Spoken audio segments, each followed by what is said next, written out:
Қазақстанның шағын және орта бизнесіне жұмыс істейтін әйелдердің үлесі бүгінгі таңда 50%-тен аспайды. Өкінішке қарай отандық кәсіпкер әйелдердің ерлерге қарағанда белсенділігі төмен. Бірақ ел бизнесіндегі гендерлік теңсіздік мәселелері мемлекеттік және басқа да бағдарламалардың көмегімен біртіндеп шешілуде. Қазақстанда 8 жыл бойы Coca-Cola белестері бағдарламасы табысты жұмыс істеп келеді. Ол қалай жұмыс істейді? Қазіргі таңда елдерге бизнесті дамытуға қалай көмектеседі? Коронавирус шектеулерінің қиын жағдайында өз ісін дамыту үшін қайда жүгінуге және қандай көмек алуға болады? Бүгінгі халықты экономика бағдарламасында бұл жайлы білетін боларсыздар. Армысыздар. Эфирде Азамат Әбілқайыр.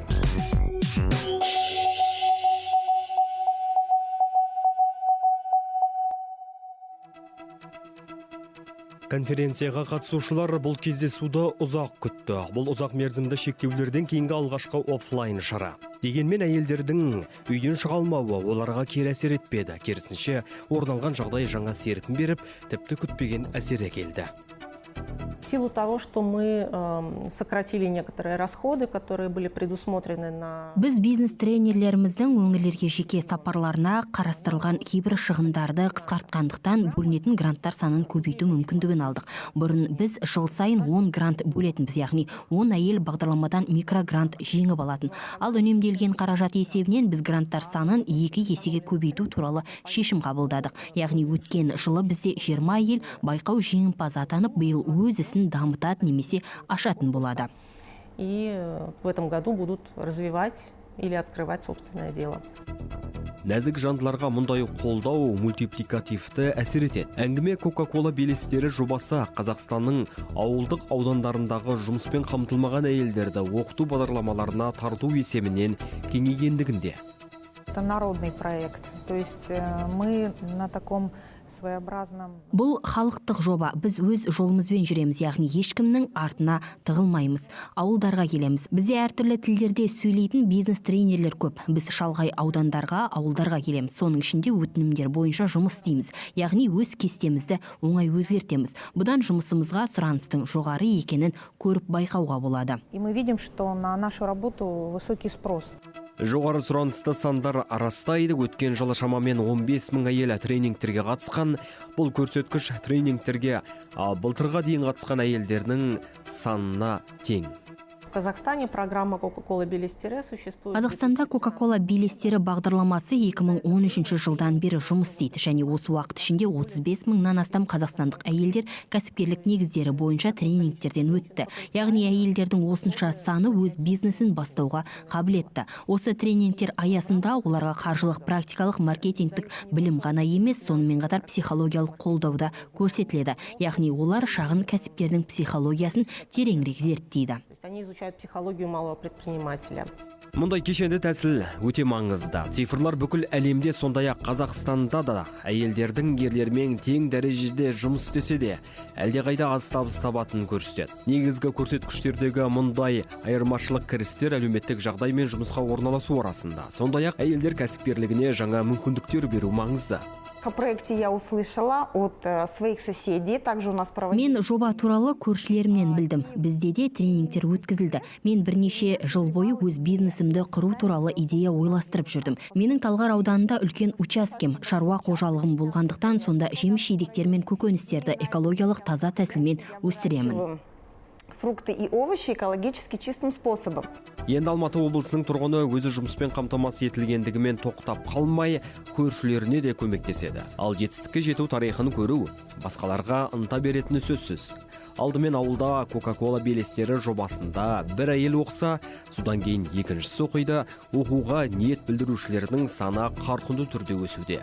Сейчас благодаря проекту Coca-Cola белестері Қазіргі таңда жобаның арқасында ұтып алған ақшама мен өзіме құрал жабдық, қамыр илегіш, үлкен көлемдегі қуатты өндірістік ет тартқыш сатып алдым. Сонымен қатар сертификат, яғни өнімді сатуға лицензия жасадым.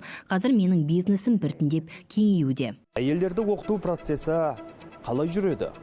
Тренинг барысында әлеуетті кәсіпкер әйелдерге бизнес негіздері ұсынылады. Оларға бизнес жоспарлар туралы, болашақ бизнестерінің табыстылығын есептеуге, ықтимал қауіптерді бағалауға көмектеседі және қажет болған жағдайда әйелдерге сенімділік береді. После получения гранта появилась такая уверенность. Грантты жеңіп алғаннан кейін бойымда сенімділік пен мотивация пайда болды. Мен барлық өнімімді бір жерде өндіретін жеке цех ашып жатырмын.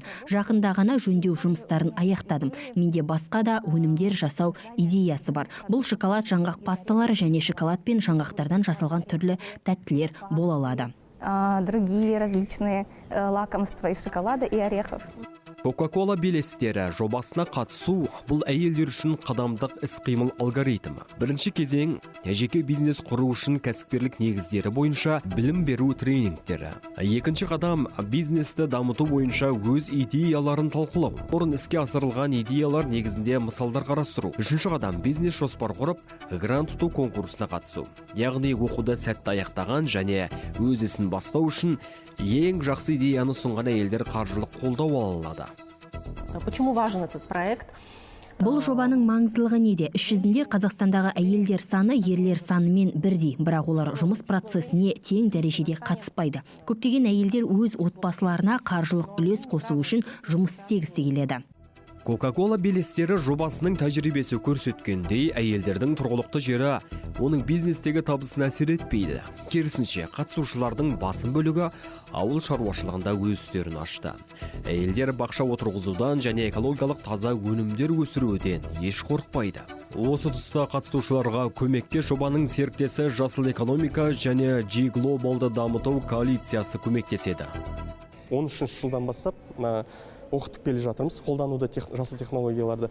Сөйтіп, олардан да арасында қатысатын әйелдерден талап етеміз. Егер сіздер сол технологияларды қолдану арқылы бизнес ашсаңыздар, жаңағы бизнес заявкаларыңызда, гранттар, бизнес өтінімдеріңізде грантқа сол қолдану арқылы жасаңыз, сізге сондай бір басымдылық, ерекшелік болады деген сияқты. Солардың барлығын олар ауыл әйелдері үшін үлкен бір қаражатты талап етпейтін, бірақ өзін-өзі ақтай алатын технологиялар өсімдік шаруашылығында дамытуға мүмкіндік бар. Саңырауқұлақ өсіру бойынша бизнес жасап жатқан әйеліміз бар, жеңімпазымыз. Бал ара шаруашылығымен, омарташылықпен айналысатын 3 жеңімпазымыз бар, осы жылдарда болған.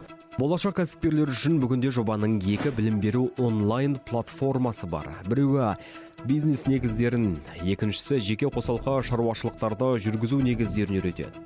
The Coca-Cola Foundation халықаралық қайырымдылық қорының қолдауымен екі бағдарлама да тегін. Әр компания осындай жұмыс істесе, бұл дұрыс болар еді деп есептеймін. Енді және мына әйелдерді айтып отырмын ғой, бұрынғы кезде келгенде әйелдер бер деп отырушы еді, үкімет бар ғой, береді ғой дегенде. Қазір ондай жоқ, қазір менталитет кішкене өзгеріп келе жатыр. Ешкім бірдеңені алып келе қоятындай жоқ екенін біледі. Және бүгінгі таңда оларды көбі де бізге бір ақша бер деп отырған жоқ, бізге қаражат бер деп отырған жоқ. Олар айтады, үйретіңіздер, көрсетіңіздер дегендей сондай. Ал біз мемлекетке де айтамыз, не көрдіңіздер ғой, міне мұндай нәтиже бар. Сондықтан сіздерде қорқатын ештеңе жоқ, беру керек оларға грант. 2021 жыл Coca-Cola белестері жобасы үшін алдыңғы жылдардан әлдеқайда қарқынды болмақ. Биыл байқауда жеңіске жететін жас кәсіпкер әйелдерге өз бизнесін жүзеге асыруға 16 грант бөлінеді. Вот за 8 лет, сегодня 9-й год, мы начинаем Новый год и объявляем новый этап конкурса. Осыған дейінгі 8 жылдан кейін бүгінде біз жаңа 9-шы жылды бастаймыз және конкурстың жаңа кезеңі мен 2021 жылғы байқаудың басталуын жариялаймыз. Бірақ өткен кезеңге артқа қарасақ, Қазақстанның 35 мың әйелі бастапқы бизнес дағдыларын алды және біздің жоба бұл елдегі әйелдер кәсіпкерлігінің әлеуетін нығайтады деп айта аламыз. Өйткені шын мәнінде барлық 35 мың әйел бұл бүгінде өз ісін аша алатын бизнес қоғамдастықтың әлеуетті қатысушылары болып саналады. Сіздер халықтық экономика бағдарламасын көрдіңіздер. Әзірге айтарымыз осы, барымыздың берекесін берсін, аман сау болыңыздар.